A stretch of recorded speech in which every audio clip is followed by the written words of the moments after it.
Guys, this is me Lovejeet Arora. स्वागत है आप सभी बच्चों का आज की इस क्लास के अंदर। तो चलिए कहानी और किस्सा यहाँ से शुरू करते हैं, जहाँ से हमने लिखा है इंफॉर्मेशन टेक्नोलॉजी यानी कि IT 402 आप लोगों का पेपर। और चलिए तो शुरुआत कर देते हैं पहले क्वेश्चन के साथ में। एंड यहाँ से एक सेकेंड रुकिएगा क्योंकि पेपर है, आप बच्चों के मैसेज हैं, तो इस बीच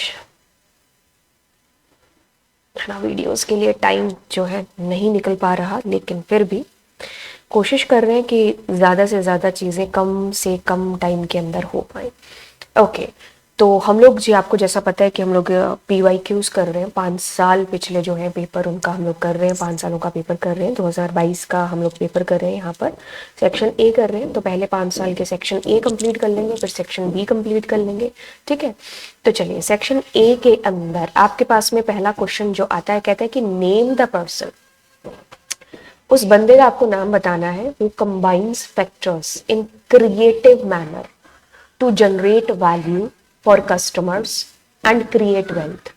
तो मतलब एक ऐसे बंदे का नाम आपको बताना है कि जो बहुत ही क्रिएटिव है, ठीक है। अब भाई अपने कस्टमर्स के लिए कह लो कि भाई वैल्यू जनरेट करता है, वेल्थ जनरेट क्रिएट है जो करता है। तो किस बंदे की यहाँ पर बात है जो हो रही है?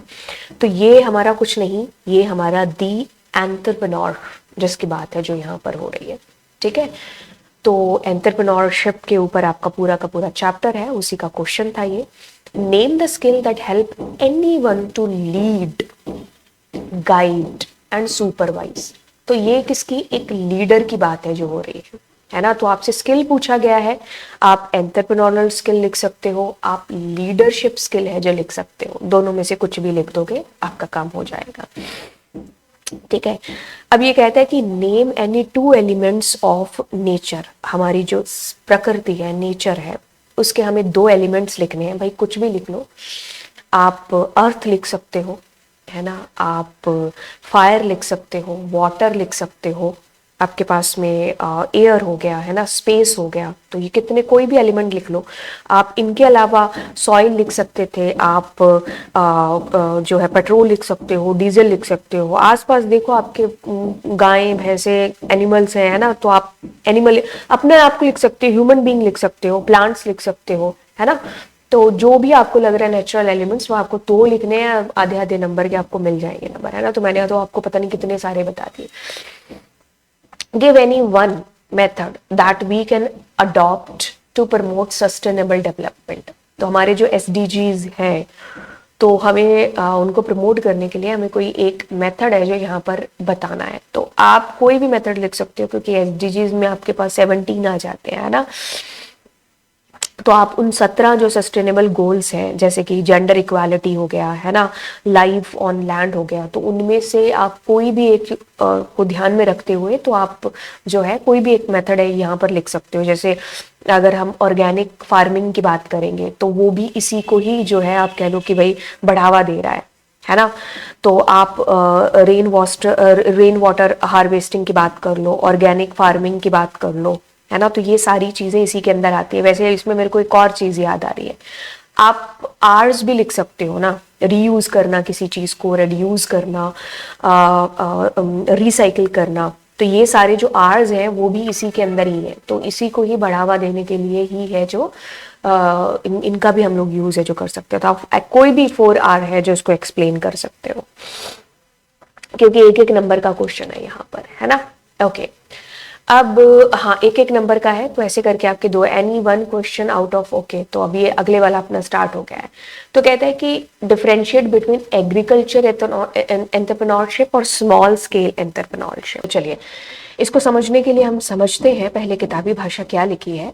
Agriculture entrepreneurship can be defined as being primarily related to the marketing and production of input and products used in agriculture activities। आसान भाषा में बोला गया है, agriculture entrepreneurship means doing business related to agriculture products। मतलब इससे सीधे से जो पैराग्राफ है उसके अंदर आपको एक चीज बोली गई है, बताई गई है कि मतलब आप कोई भी ऐसा बिजनेस, कोई भी XYZ ऐसा बिजनेस आप कर रहे हो जो एग्रीकल्चर से बिलोंग है, जो करता है, चाहे आप मार्केटिंग कर रहे हो, चाहे आप कह लो कि भाई कुछ भी XYZ जो कि रिलेटेड है किससे, एग्रीकल्चर से, ठीक है, तो वो आपका एग्रीकल्चरल एंटरप्रेन्योरशिप के अंदर है जो आता है, ठीक है। चाहे आप एग्रीकल्चर से रिलेटेड किसी कोई मार्केटिंग कर लिया आपने, सरसों हो गया है ना, तो आप घर पे मतलब अपने प्याज गुआ करके बेच रहे हो, या कुछ भी ऐसा चीज़ जो एग्रीकल्चर जिसमें आती है, तो वो सारा का सारा एग्रीकल्चर एंटरप्रेन्योरशिप हो जाएगा। स्मॉल स्केल एंटरप्रेन्योरशिप मतलब छोटे से छोटा बिजनेस, ठीक है। आप घर पे अगर अचार बना करके भी बेच रहे हो ना, मतलब सबसे एकदम स्मॉल स्केल पर, माइक्रो लेवल पर, है ना, माइक्रो स्केल पर, तो वो आपका इसी के अंदर है जो आता है। कहते हैं कि small scale entrepreneurship refers to starting industries in which manufacturing, trading, providing services, production are done on small scale। बहुत ही छोटे लेवल पर आप जो है कर रहे हो, चाहे आप किसी को सर्विस प्रोवाइड करा रहे हो, आपने पार्लर ओपन कर रखा है मान लो छोटा मोटा सा, है ना, तो ये भी क्या है, एक स्मॉल स्केल एंटरप्रेन्योरशिप ही हो गया, ठीक है। आप मार्केटिंग भी कर रहे हो छोटे लेवल पर बहुत ही, ठीक है, तो small scale entrepreneur refer to the starting doing industries business on a small और माइक्रो लेवल, जिसमें एग्रीकल्चर इन्वॉल्व हो गया वो एग्रीकल्चरल हो गया, और जो बहुत ही छोटे लेवल पर, ठीक है, आप डब्बियां बना बना के आगे कर रहे हो, मैं पेंसिलें पैक कर रही हूँ, तो ये भी किसमें आ गया, माइक्रो स्केल के अंदर आ गया, छोटे लेवल पर, ठीक है। अब आगे बढ़ते हैं और अगले क्वेश्चन को हम लोग देखते हैं। ओके, तो यस, अब इसमें कहा गया है कि in our daily life we can contribute to create a sustainable society by following 4 R's and 1 U। आपको याद हो तो ये 4 R और 1 U हम लोगों ने पढ़ा था हमारे ग्रीन स्किल वाले चैप्टर के अंदर, है ना। तो 4 R एंड 1 U, तो 4 R हो गया reuse, reduce, sorry refuse, reduce, reuse और रिसाइकिल, और यू से मतलब हो गया अपसाइकिल। तो ये है क्या, इन चारों पांचों को देखते हैं, रेड्यूस, रीयूज, रिसाइकिल और रिफ्यूज, ठीक है। अब सस्टेनेबल डेवलपमेंट के अंदर है to create a sustainable environment we must first refuse to use products that may harm the environment. हमें पहले ना तो कहनी पड़ेगी ना कि भाई ये जो चीज़ है वो हमारी कुदरत को, हमारी प्रकृति को, हमारी नेचर को ख़राब कर रही है, जैसे प्लास्टिक है ना, तो हमें इसका यूज खुद से रिफ्यूज, हम खुद ही यूज नहीं करेंगे तो फिर आएगी नहीं है मार्केट के अंदर, है ना। अब रिफ्यूज के बाद में आता है रेड्यूस। रेड्यूस नेक्स्ट स्टेप हो गया कि हम चीज़ें कुछ ऐसी हैं कि जिनके बगैर हम रह नहीं सकते, लेकिन हम उनका यूज कम तो कर सकते हैं ना। नेक्स्ट स्टेप है कि मिनिमाइज कर देना उनका यूज, ठीक है, तो जिससे वो कम से कम हार्म करे हमारे इन्वायरमेंट को। जैसे न्यूज़पेपर हो गया, है ना, ये फल सब्जी, ये जो भी है ना, ये हो गया, पानी हो गया, तो हम कम कर सकते हैं इनका यूज़, ठीक है। ओके, ये तीनों वैसे यहाँ लाइन से यहाँ पर बता रखे हैं। रीयूज़, तो कुछ चीज़ें ऐसी हैं जो आपने एक बार इस्तेमाल कर ली, दोबारा भी आप उनको जो है इस्तेमाल में ला सकते हो। जैसे हमारे तो ऐसा होता था, जो बड़े भाई ने कपड़े पहने वो छोटे भाई के पहना दिए, वही छोटी बहन के पहना दिए, है ना, तो ऐसे रीयूज हो जाती थी चीज़ें, है ना। तो बड़े भाई का बैग फिर छोटे भाई को मिल गया, है ना, बड़े भाई की साइकिल छोटी बहन को मिल गई, तो भाई ऐसे बचपन कटाए, है ना। तो कोई ये गिफ्ट पैक है जैसे, तो ये गिफ्ट पैक पहले तो पैक करके आपने अब इसको किसी और चीज़ में इस्तेमाल कर लिया, है ना। तो we must reuse these products as far as possible, जितना हो पाए आप उसको री यूज करते जाए, ठीक है। वेस्ट करने से अच्छा है कि आप उसको जो है री यूज कर लो। अब yes, after reusing we must try to recycle. कुछ ऐसी चीज़ें हैं जो अब एकदम वो रिटायर हो गई, है ना, तो अब उसको रिसाइकलिंग के लिए जो आप भेज सकते हो, जैसे न्यूज़पेपर यहाँ पर है ना, ये कैंप है इसका, ये टायर वायर हो गया, ये ऐसे, है ना, तो ये चीज़ें अब रिसाइकिल के लिए जा सकती हैं। अब अपसाइक्लिंग क्या हो गया कि turning old and discarded material into new products of higher value और क्वालिटी। लोगों ने इसका बिजनेस कर रखा है ना, कि जैसे टायर के अंदर आप, जैसे आप आजकल रेस्टोरेंट देखे हैं तो उसमें टायर से के ऊपर आप बैठ जाते हो तो कितना वो कूल सा अच्छा सा लगता है। इन्होंने फुटबॉल के अंदर, है ना, तो मतलब नई पुरानी चीज़ें जो बाहर फेंक दी लोगों ने, उसको एकदम अलग से कलाकारी सी करके और कैसे एकदम बढ़िया तरीके से डिजाइनिंग के लिए, और ऐसे उन्होंने जो है इनको एक नया रंग या रूप दे दिया। अपसाइक्लिंग इसी का ही नाम है, ठीक है। तो 4 R 1 U तो ऐसे करके हम इन्वायरमेंट के अंदर एक अच्छा योगदान है जो डाल सकते हैं। ठीक है, तो ये हमारे यहाँ तक के क्वेश्चन हो गए, तो मैंने आपको बता दिए। अब आगे चलते हैं और हमारे पास आगे जो है सेक्शन बी के अंदर, सेक्शन बी की बात करते हैं। सेक्शन बी में क्वेश्चन आता है आपके पास कि dash is an organisation which provide you with access to the internet via dial-up or direct or wireless connection। मतलब आप इंटरनेट से जुड़ने के लिए, इंटरनेट कनेक्ट कराने के लिए कौन सी ऐसी ऑर्गेनाइजेशन है जिससे, मतलब कौन सी ऐसी ऑर्गेनाइजेशन जो आपको इंटरनेट कनेक्शन प्रोवाइड कराती है। आपके घर में किसका कनेक्शन है? आपको एयरटेल का है, जियो का है ना, वोडाफोन का है। तो इन सब को क्या बोला जाता है? इन सब को इंटरनेट सर्विस प्रोवाइडर बोला जाता है। ये सारी कंपनीज क्या है? इंटरनेट सर्विस प्रोवाइडर है, यानी कि हमें इंटरनेट की सर्विस प्रोवाइड कराती है। ठीक है, तो ISP होता है। Name the software and hardware, software और हार्डवेयर सिक्योरिटी डिवाइस। बस आगे देखने की जरूरत ही नहीं है, जैसे ही इतना क्वेश्चन पढ़ लिया ना, इतने क्वेश्चन से ही एक शब्द निकल करके आता है विच इज फायर वॉल, आग की दीवारें। तो फायरवॉल है जो हमारा हार्डवेयर और सॉफ्टवेयर दोनों के ऊपर बेस्ड हमारा डिवाइस होता है। ये सिक्योरिटी डिवाइस है जो होता है, जो अनऑथोराइज एक्सेस को एक तरीके से क्या है, रोकता है आपके सिस्टम तक मतलब आपके सिस्टम तक अनऑथोराइज एक्सेस ना पहुंच पाए। That analyzes the network traffic and determines if the traffic should be allowed or not। तो आपके सिस्टम तक कौन सा एक्सेस आना चाहिए और कौन सा नहीं, तो ये तय है जो करता है फायरवॉल। ठीक है, सिक्योरिटी डिवाइस है। Dash is the immediate assistance provide to the injured to save life and minimize health loss till the proper medical aid facilities या facility is provided। जैसे आपके आसपास किसी को चोट लग गई, हॉस्पिटल पहुंचने से पहले हम उसको क्या देते हैं? फर्स्ट एड देते हैं ना, तो वही उसी के बारे में पूछा गया है। When primary key constraint is applied on one or more columns, it is known as composite primary key. ठीक है, आपकी टेबल है, आपकी टेबल के अंदर कोई ऐसा कॉलम है ही नहीं है कि जो प्राइमरी की बनने के लायक हो। जैसे मान लीजिए इसमें नेम है, इसमें फादर नेम है, इसमें डेट ऑफ बर्थ है और इसमें मार्क्स है। तो हम क्या करेंगे? नेम, फादर नेम और डेट ऑफ बर्थ, इन तीनों को मिलाकर के एक प्राइमरी की बना देंगे which is called composite primary key. ठीक है, तो वन और मोर कॉलम्स को मिलाकर के हमारी जो प्राइमरी की बनाई जाती है that is composite primary key. A row that represent a single data item in a table. एक रो को आप रिकॉर्ड भी कहते हो, ट्यूपल भी कहते हो। ठीक है, explain the term sorting. Sorting मतलब हम अपने डेटा को असेंडिंग या डिसेंडिंग ऑर्डर में सॉर्ट करते हैं। मतलब कह लो कि A to Z, Z to A। ठीक है, असेंडिंग या डिसेंडिंग में, जैसे हमारी मैम कहती है ना कि लाइन से खड़े हो जाओ, छोटे बच्चे आगे बड़े बच्चे पीछे, तो सॉर्ट करा रही होती है हमारी मैम। तो वैसे ही असेंडिंग ऑर्डर में, जैसे आपके अटेंडेंस रजिस्टर में आपके नाम सॉर्टिंग ऑर्डर में सॉर्ट होकर के लिखे गए होते हैं, सॉर्टिंग। ओके, तो अब आगे चलते हैं। कहता है कि write any 4 rules that is to be followed for creating strong password.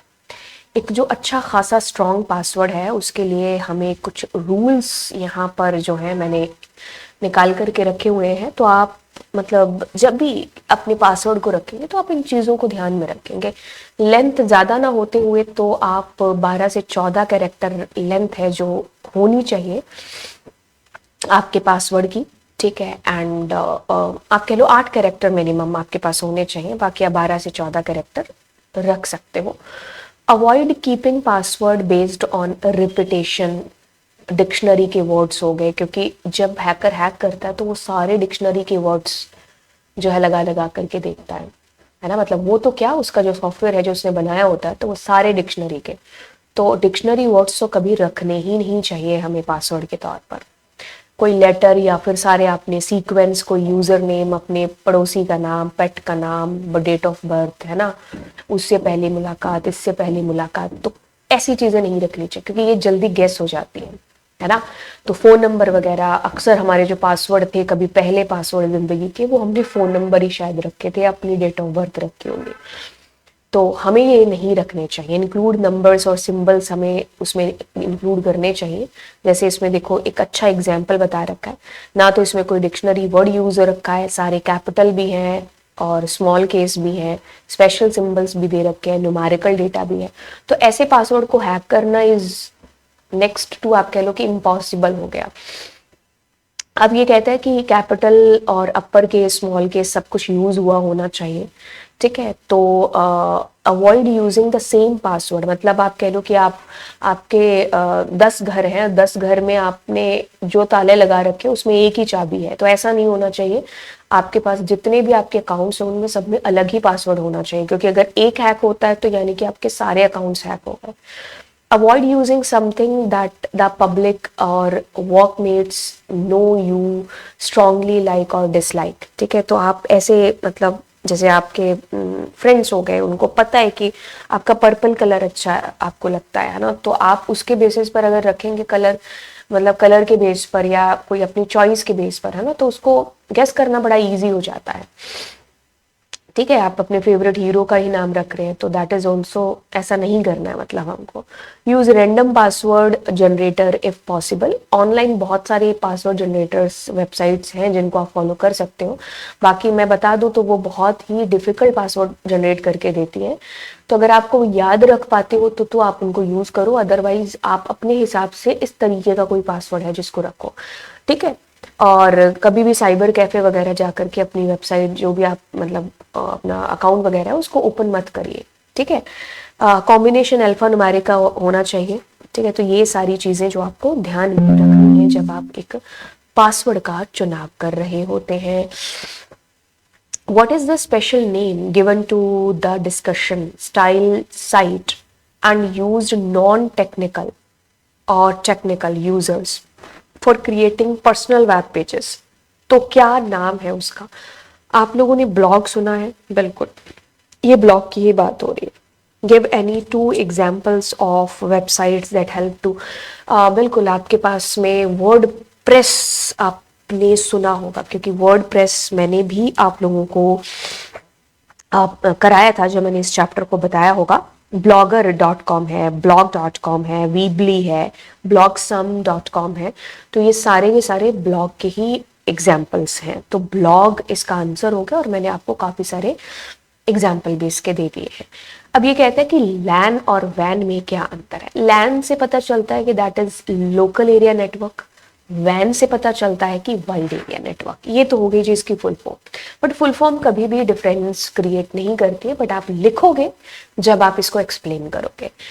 अब एक्सप्लेनेशन आती है, कहते हैं कि अगर हम बात करें लोकल एरिया नेटवर्क की, तो इसका जो एरिया होगा ना, ये बहुत ही छोटे स्मॉल एरिया में, मतलब एक बिल्डिंग की बात हो रही है, एक स्कूल की बात हो रही है, एक छोटे से साइबर कैफे की बात हो रही है, आपकी कंप्यूटर लैब की बात हो रही है, एक ऑफिस की बात हो रही है, एक रूम की बात हो रही है, तो हम लोकल एरिया नेटवर्क की बात कर रहे हैं। Network which connects computer end devices in limited geographical area. लेकिन वैन मतलब कंट्री टू कंट्री हो गया, कॉन्टिनेंट टू कॉन्टिनेंट हो गया, एक बंदा यूएस में है और एक यहाँ पर है।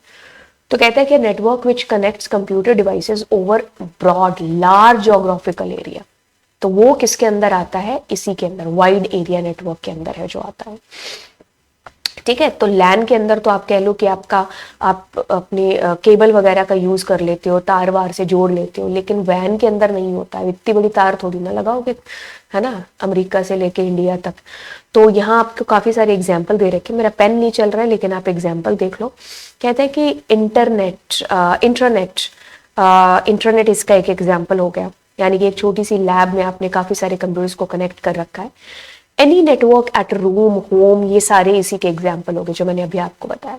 और इंटरनेट यानी कि आप कह लो कि एक जो कॉन्टिनेंट है वहां से दूसरा कॉन्टिनेंट, एक कंट्री दूसरी कंट्री, एक स्टेट दूसरी स्टेट, एक सिटी दूसरी सिटी, है ना। तो यहाँ पर मतलब नेशनल बाउंड्रीज की बात हो रही है ना, तो ये बड़े लेवल पर हो गया। तो ये आपका क्या हो गया, वाइड एरिया नेटवर्क है जो हो गया। Explain any 2 types of relationship that can be created in table. Okay, हाँ, तो तुमको टेबल की रिलेशनशिप लिखनी है, कहीं तुम अपना मामला यहाँ लिखने लग जाओ।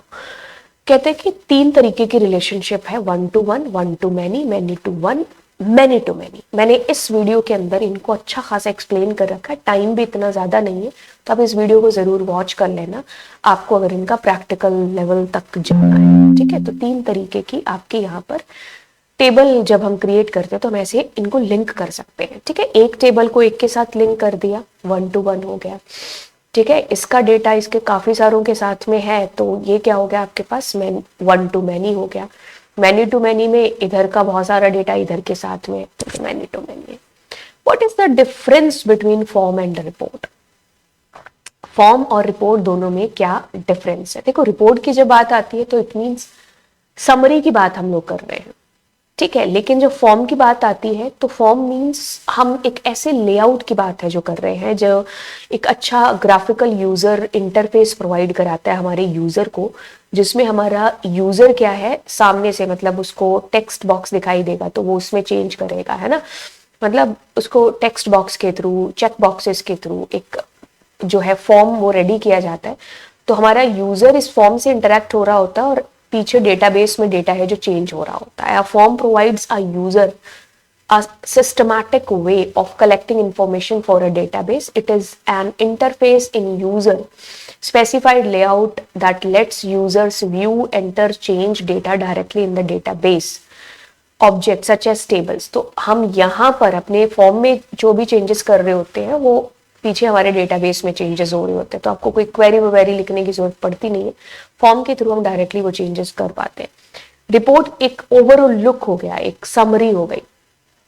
ठीक है, कि हमने अभी तक किया क्या है, तो समराइज हम लोग करते हैं हमारी रिपोर्ट के अंदर। तो 2 लाइनों में आपका आंसर यहाँ पर खत्म हो गया। ओके, तो आइडेंटिफाई, ओके, तो आपको क्या करना है, identify any 2 columns name attribute. Okay, तो आपको यहाँ पर जैसे अगर हम PID की बात करें तो ये क्या हो सकता है, ये varchar हो सकता है, कैर हो सकता है, टेक्स्ट हो सकता है, ये भी varchar कैर टेक्स्ट हो सकता है, ये भी varchar कैर टेक्स्ट हो सकता है, ये डेट एंड डेट हो सकता है। इसकी बात करें तो ये हमारा जो है नंबर हो सकता है, इंटीजर हो सकता है, टाइनी इंटीजर हो सकता है। ठीक है, तो ये नंबर की बात है जो यहाँ पर हो रही है। तो ये आपके एट्रीब्यूट्स और उनके साथ में डेटा टाइप्स जो मैंने आपको बता दिए।